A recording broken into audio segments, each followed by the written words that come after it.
तो यकीन मानिए आपकी उम्र लगभग रुक जाएगी, आपकी सेल्यूलर एज लंबे समय तक स्थिर रहेगी।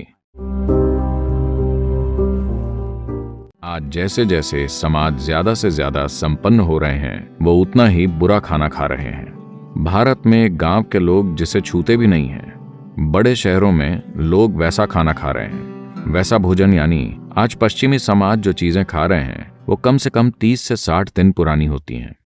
योग में भोजन को सात्विक, राजसिक या तामसिक मानते हैं।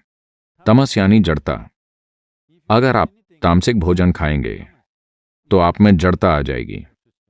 जड़ता का मतलब बस आलसी होना नहीं है।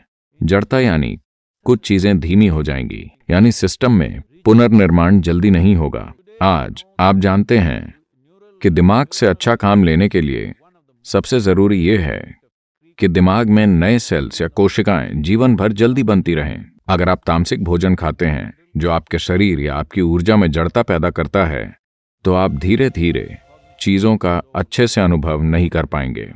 सभी ये समझते हैं, तभी वो कोका कोला के प्याले या कॉफी या शराब या कुछ और पीते हैं, क्योंकि वो जानते हैं कि इसे संतुलित करना जरूरी है।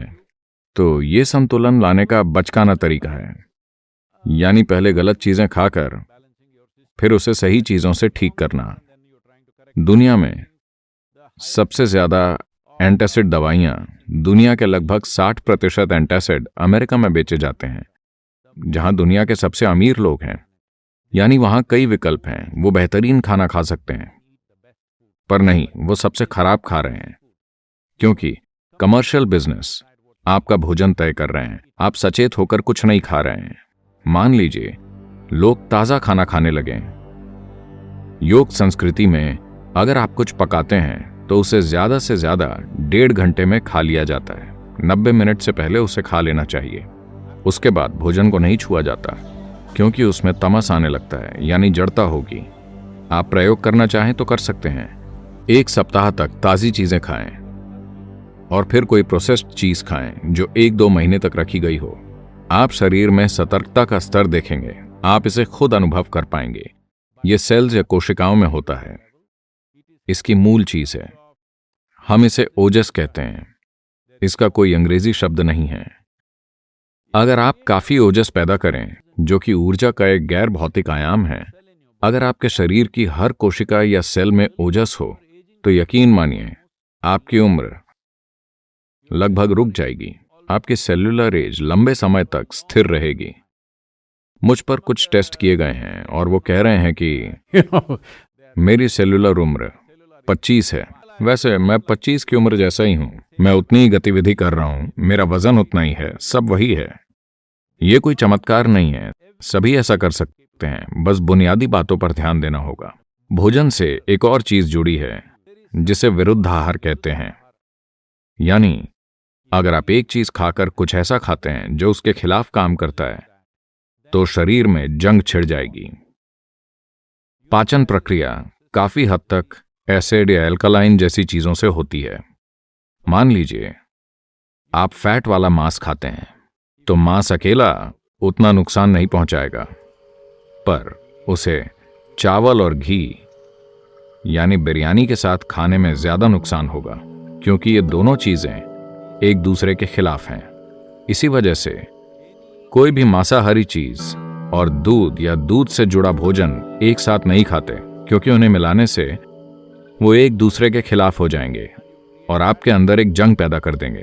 योग विज्ञान के हिसाब से भोजन पेट की थैली में 2.5 घंटे से ज्यादा नहीं रहना चाहिए। 2.5 घंटे में वो बाहर चला जाना चाहिए और पेट खाली हो जाना चाहिए। भूख नहीं लगेगी, पेट खाली रहेगा।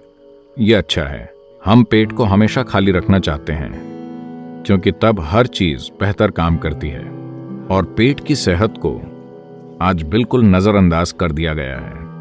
अगर आप पेट को साफ नहीं रखते, तो मन को संतुलित रखना बहुत मुश्किल है। तो योग केंद्र में दिन की शुरुआत नीम और हल्दी की एक छोटी गोली खाकर होती है। आपके सिस्टम पर इसका जो प्रभाव पड़ता है उसके कई पहलू हैं, पर सबसे पहले नीम का पेड़, जो आमतौर पर पूरे भारत में पाया जाता है, आज शायद दुनिया भर में 10 से 12 अलग अलग जगहों में उगाया जा रहा है। ये मूल रूप से भारतीय उपमहाद्वीप का पेड़ है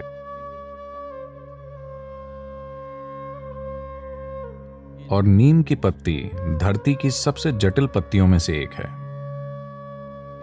माना जाता है कि इसके भीतर 150 से अधिक जटिल रासायनिक पैटर्न हैं।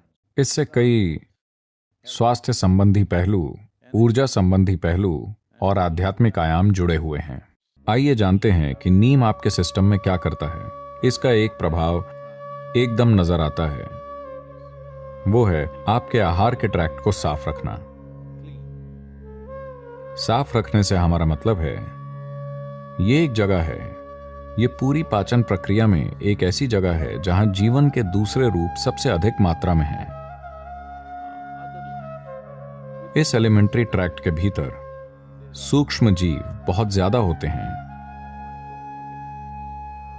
उनमें से कई हमारी मदद करते हैं। हम उनकी वजह से जिंदा हैं और उनकी वजह से भोजन पचा पाते हैं। शरीर में बहुत से कार्य उनके कारण होते हैं, पर फिर भी कई ऐसे जीव हैं जो हमें नुकसान पहुंचाते हैं। नीम की खास बात यह है, खासकर जब इसे हल्दी के साथ लिया जाए, अगर ये दो चीजें एक साथ ली जाएं, तो मोटे तौर पर वो चीजें जो शरीर के लिए जरूरी नहीं हैं, वो चीजें जो शरीर को नुकसान पहुंचा सकती हैं, किसी भी तरह के कीटाणु नष्ट हो जाते हैं।